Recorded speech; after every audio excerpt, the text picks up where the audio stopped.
So today we are here to discuss the grade 8 science topic. So before discussing the topic, let me introduce myself first. So I am Kiran Jyoti. I belong to the Silver City, Cuttack, which is in Orissa. So I completed my graduation and post-graduation in Geology Honours from University of Delhi. I was also awarded the silver medal for seeking a meritorious position in my university. So now let's get back to the topic now that I have already introduced myself a bit. So today we are going to discuss the concept of light. Students, light is a very important concept because this is going to be interrelated and correlated to the further topics that you guys would be going to study further in higher classes. So the things that we would be covering up today would be introduction to light, the classification of the objects on the basis of light, and the properties of light. So moving on, what exactly light is? When you hear the term light, what exactly strikes your mind? Is light an object, a source, or a device? What exactly light is? So light is basically a form of energy that produces in us a sensation of sight. So light is a kind of radiation energy. So what kind of energy light is? It's a radiation energy. So light is an electromagnetic radiation that can be detected by the human eye. So here we can see various sources of lights. Here you can see the sun, which is a natural source of light. Then we can see a candle, an electric bulb, the flame. Now moving on, how does light help us? Basically, light helps us to see different things.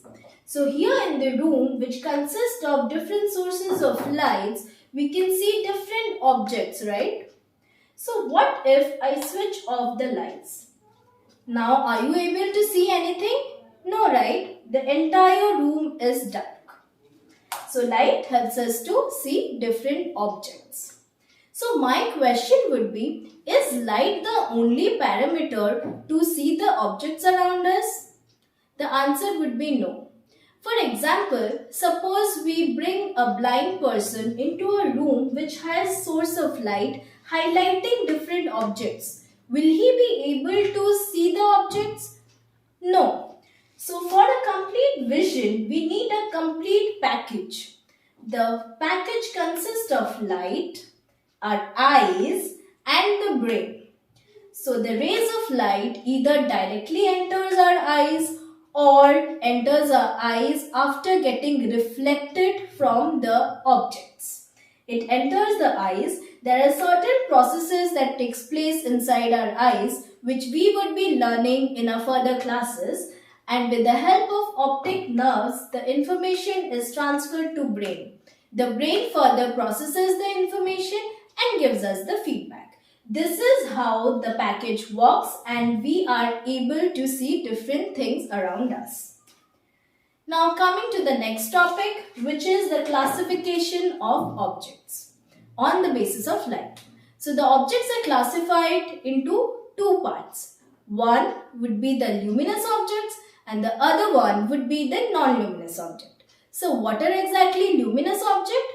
Luminous objects are the ones that produce their own source of light. They are the source of light. For example, the electric bulb, the sun, the fire, these produce their own source of light, and that is the reason they are known as luminous objects.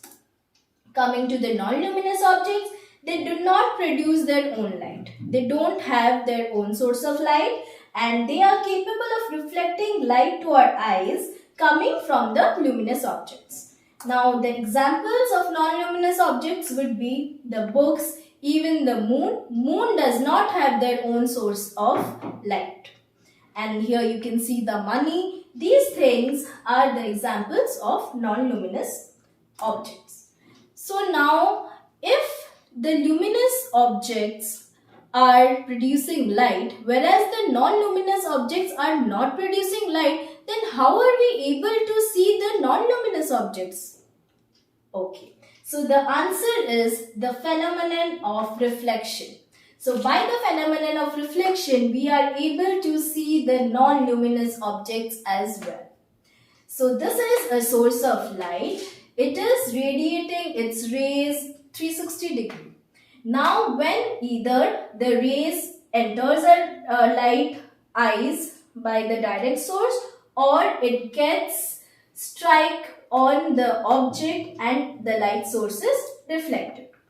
So first the ray of light is incidented on the object, and then after getting reflected it reaches our eyes. So this is the incident ray, this is the reflected ray which is entering our eyes, and this entire phenomenon is known as reflection.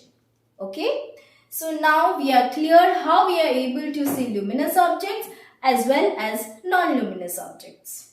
Now here in the picture you can see there are different sources of luminous objects and there are non-luminous objects as well. The electric bulbs are the sources of luminous objects, and here you can see the sofa, the table, these are the non-luminous objects, and because of reflection we are able to see the non-luminous objects as well. Okay, so now we will discuss the properties of light.